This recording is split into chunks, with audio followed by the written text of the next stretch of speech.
बिस्मिल्लाहिर्रहमानिर्रहीम। अली उस्मान अपने सुनने वालों को खुशामदीद कहता है। बात करेंगे आज जो शहबाज गिल की गिरफ़्तारी हुई है और उसके बाद जो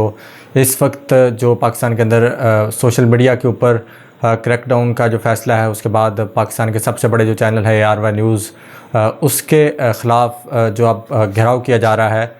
वो एक बड़ी ख़बर है कि किस तरह से जो ARY के वर्कर्स हैं, सहाफ़ी हैं, उनको हरासा करने का मुकम्मल तौर पर मंसूबा जो है वो बना लिया गया है। इस हवाले से जो है जो तमाम तर इक़दामात हैं वो उठाए जा रहे हैं। शहबाज गिल की जिस तरह से गिरफ़्तारी की गई वो बिल्कुल इसी तरह की गई जैसे किसी शायद बहुत बड़े डॉन को जो है गिरफ़्तार किया जा रहा है। गाड़ी से बाहर घसीट के निकाला गया, उसके बाद वहाँ पे रेंजर्स मौजूद थी, पुलिस मौजूद थी और सिविल जो लोग थे उन्होंने शहबाज गिल को जो है बाहर घसीट के निकाला। बाकायदा गन के साथ उनका दरवाज़ा जो है वो तोड़ा गया। लेकिन वहाँ पे सबसे ज़्यादा जो लोगों से वीडियोज़ डिलीट करवाई वहाँ पे पाकिस्तान एजेंसीज़ के जो लोग थे। उसके बाद रेंजर्स जो हैं, जो यानी शहीदीन बताते हैं, वहाँ पे वो मौजूद थी जिन्होंने वहाँ पे बाकायदा तौर पे वीडियोज़ जो है वो लोगों से डिलीट करवाई। तो ये तमाम तर चीज़ें बताती हैं कि सिर्फ़ ये तमाम तर गिरफ़्तारी का सबसे गिरफ़्तारी अपनी जगह पे, लेकिन लाक़ानूनियत जो है वहाँ पे दिखाई गई। और सबसे ज़्यादा जो मकसद था कि हुटिंग करना जो होता है कि आप उसको पकड़ेंगे, उसकी हुटिंग करेंगे, उसको खींचेंगे, खींचते हुए जो है दूसरी गाड़ी में डालेंगे।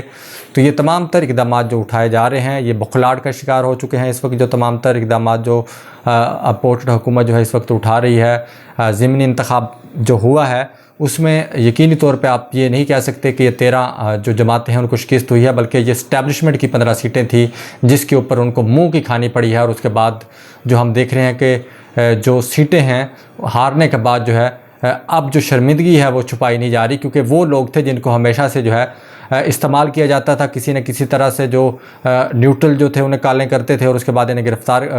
इनको कहा जाता था कि आप इसको वोट डाल दें। जब दिल किया जाता था, जो हुकूमतें थी उन्हें ब्लैकमेल किया जाता था। उसी तरह के 20 लोटे जो हैं कौमी असम्बली के अंदर मौजूद हैं, नूर आलम की शक्ल में मौजूद हैं, वहाँ पर राजा रियाज़ की शक्ल में मौजूद हैं, बहुत सारे लोग जो है इस तरह के मौजूद हैं। लेकिन क्योंकि पंजाब के अंदर इन लोटों को, वो इस्टेब्लिशमेंट के मोहरों को जो है वो शिकस्त दी गई है, उसके बाद जो है जो न्यूट्रल्स हैं उन्हें दोबारा से लग रहा है कि शायद उनका न्यूट्रल होना जो है वो गलत था। अब हम देख रहे हैं कि न्यूट्रल जो है कि जिस तरह से माशी मामला सीधे करने के लिए जो है अपनी मदद जो है दीगर ममालिक से मांग रहे हैं, तो उससे ज़ाहिर ये होता है कि न्यूट्रल जो है आज भी न्यूट्रल नहीं है। यही बात शहबाज गिल कर रहे थे।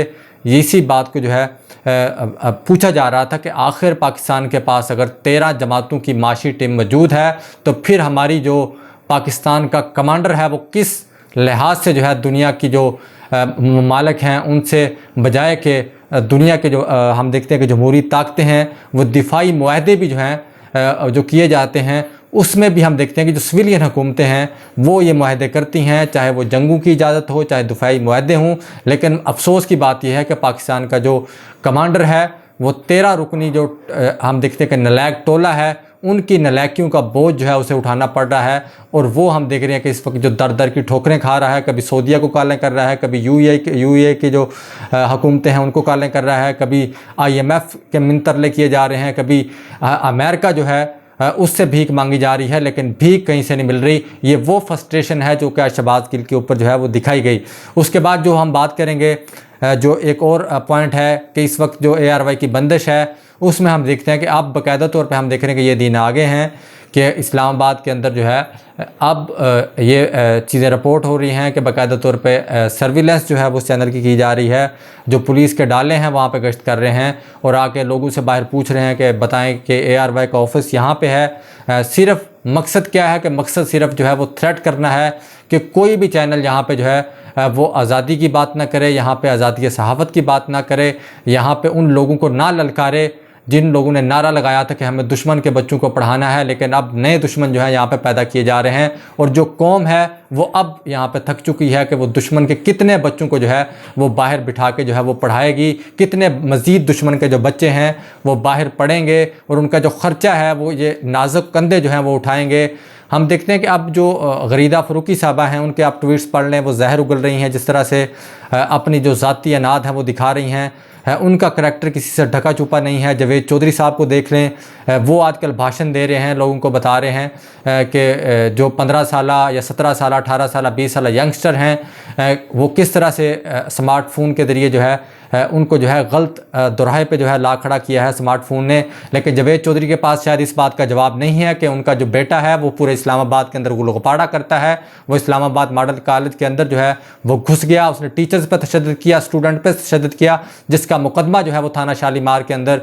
दर्ज है। जो अपने बेटे के लिए जवाबदेह नहीं है, जिसका बेटा अपने बाप की जो फ़िलासफ़ी है उसको झाड़ने के लिए जो है लोगों पर तशद्दुद करता है, शराब नोशी करता है, गुलगोपाड़ा करता है, वो किस तरह से लोगों के बच्चों को जो है वो करैक्टर सर्टिफिकेट देने की कोशिश जो है वो जियो पे बैठ के कर रहा था कि लोगों के बच्चे जो हैं वो सोशल मीडिया जो है वो उनको वरगला रहा है। अगर आप तो फिर बहुत बड़े फ़िलासफ़र थे, आपका बेटा जो है उसको वो कहाँ से ख़राब हुआ, आपके घर में पैदा होकर वो किस तरह से ख़राब हुआ, उसको किसने सिखाया कि वो जो टीचर्स के साथ जो है वो जाकर तशद्दुद करे? क्या आपने उस शर्मिंदगी पे कौम से माफ़ी मांगी? क्या आपने उन टीचर से जो है वो माफ़ी मांगी? ये तमाम तर सवालात जो है वो कौम आज जब उठा रही है, तो ये जो है हम देख रहे हैं कि आज जो है कौम को बता रहे हैं कि हकीकत में